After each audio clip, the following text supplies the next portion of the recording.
GM John Chaika, Senior Executive Advisor Matt Sundin, and first overall selection of the 2026 NHL Draft, Gavin McKenna. We'll start with some opening remarks. I'll kick it to you, John. Yeah, good morning, everyone, and thank you for coming out today. We've been keeping you guys busy, so we're on a bit of a roll.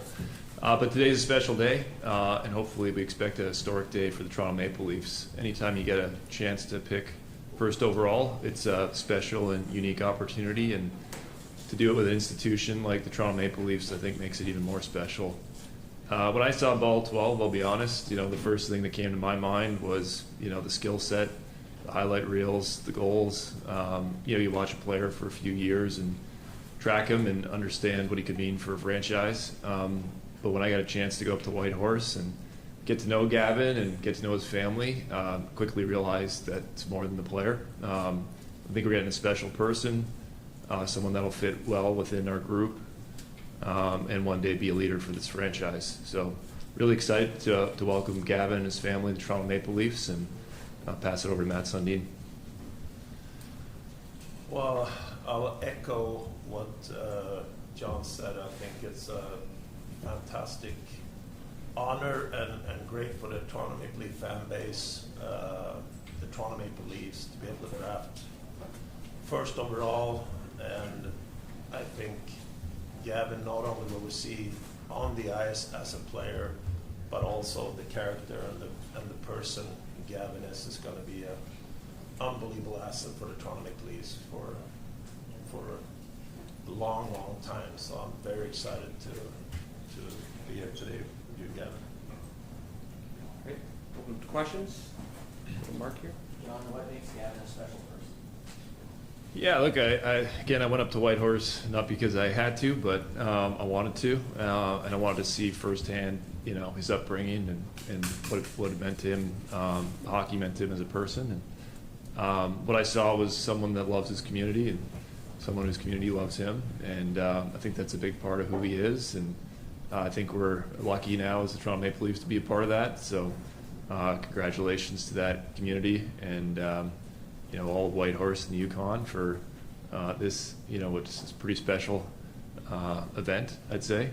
And for me, someone's story kind of defines them, and this is the classic Canadian story. Kid out in the ice by himself, working on his game. No skills coach, no skating coach, no trainer, just for the love of the game, and I think it's special. Hey Gavin, David currently NHL.com. Congratulations. I'm sure everything is moving a million miles an hour for you. You've been on leave for a little over 12 hours. I'm wondering if you can describe what the rest of your night was like last night, your initial impressions, having got into the facility today, what you felt. Yeah, it was busy last night with the media after that, but once I was done all the media, got to go home and hang out with my family a little bit, pack up my bags, and head out to Toronto. Brought a buddy with me and had a little sleepover, and yeah, now we're here. Matt, you've been through this before, obviously the first pick overall in '89. But you played with Quebec, you played the majority of your career here. How do you think you helped Gavin kind of navigate this? I know it's been a while that you went through it, but to navigate it, and then after you spent Gavin, just your thoughts of getting a chance to work with someone like that. Well, I think, the most important message or advice I can give to Gavin is to stay true to himself. I think if there's anything that is different in Toronto than other markets, it's just the size of the fan base, the interest from the city, and it is the hockey capital of the world. But at the end of the day, it's a game of hockey. The way Gavin played as a kid, in college, who he is as a person, I think that's the most important message. Stay true to that, and everything's going to be great, and he's going to have a great career, and I think that's the basics of it. Gavin? Sorry, Gavin's the opportunity to learn, if you will, from Gavin, because Matt's been through everything in this market.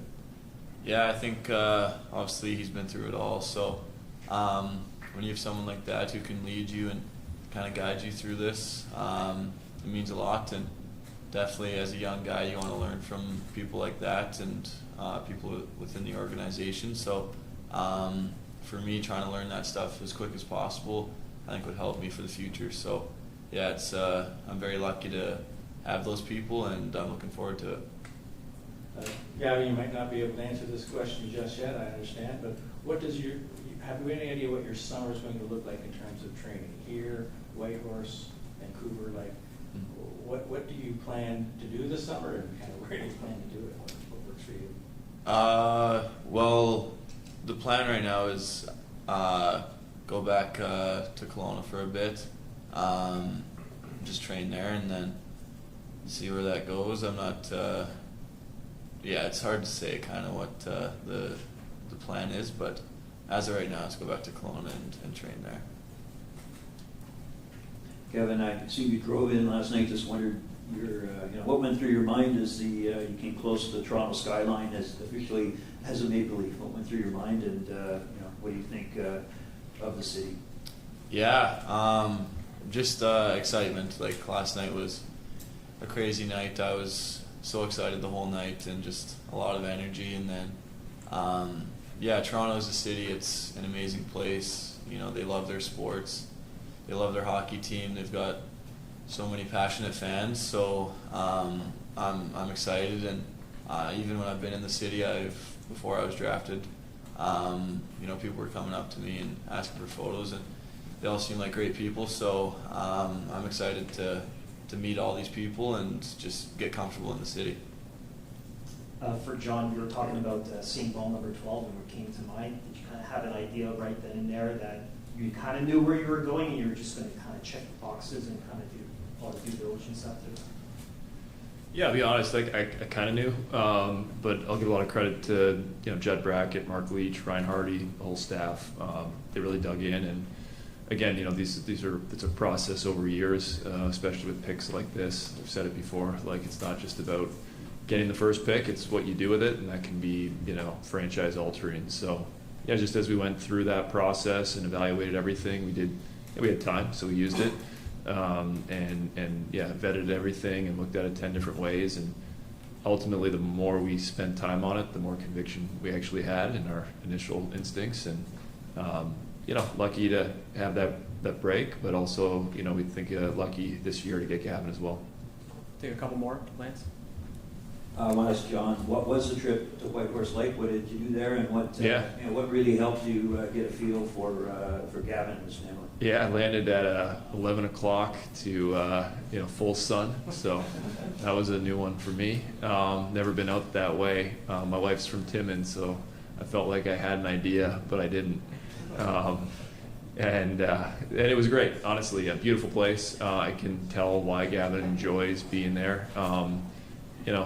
With everything going on in the world right now, there's few places like that where you can be with nature and enjoy it. And I think his family does that, but probably spend 4 or 5 hours with his family just talking about Gavin and his upbringing and what makes him tick, and answered any questions we could.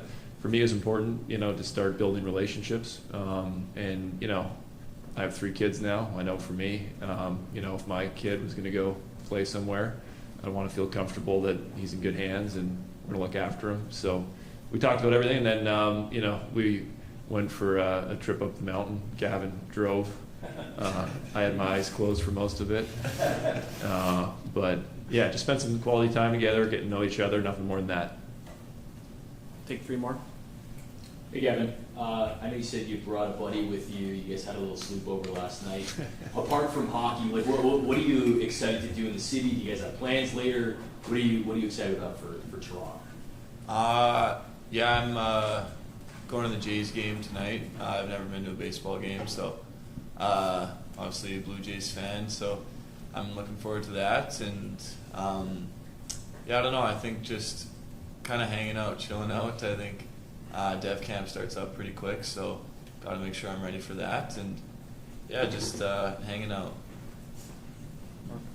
John and Gavin, to make the pick and to get picked first overall is pretty special. I'm wondering the phone call, Bieber stole the show, understandably, but John, what was it like to make that phone call? And Gavin, what was it like to receive the phone call? It was so loud down there, it looked like you could barely hear. What was that moment like for you guys? Yeah, it was great. Again, talk about building relationships. Just wanted to share the moment with Gavin, and obviously not being there in person was my first time virtually, so wanted to make the connection and welcome him. And honestly, for me, it was just as important from a guy like Matt Sundin to welcome him to the Leafs family. I thought it was a unique and special thing for a first overall pick, and to have it from Matt, I thought meant a lot. Hey, John, just Well, 1 second, Gavin, just what was it like to get that call on the floor? Yeah, it was loud in there, so it was hard to hear, but yeah, one of, if not the best phone call I've ever received.